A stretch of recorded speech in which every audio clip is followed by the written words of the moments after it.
Walang palag sa mga otoridad ang dalawang drug suspect matapos makuhanan ng shabu sa naging bypass ng PNP sa Malate, Manila. Ang ulat mula kay Patrolwoman Abigail Dirain.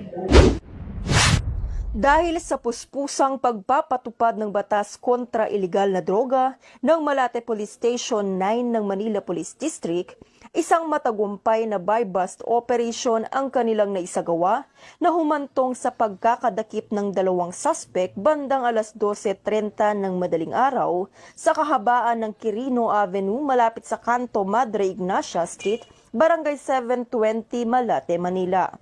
Ayon sa ulat, nakilala ang mga nadakip na suspect na sina alias Dulay, 26 na taong gulang, isang miyembro ng Sputnik Gang, at si alias Sel, 29 na taong gulang, babae, na kapwa-residente ng 1337 Burgos Street, Barangay 827, Paco, Manila.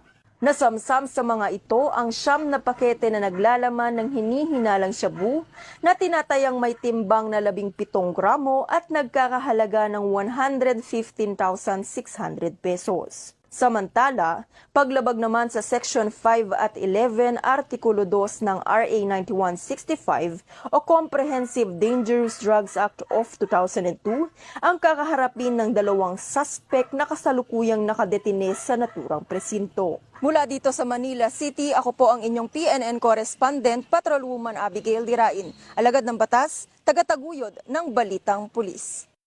Salamat, Patrolwoman Dirain.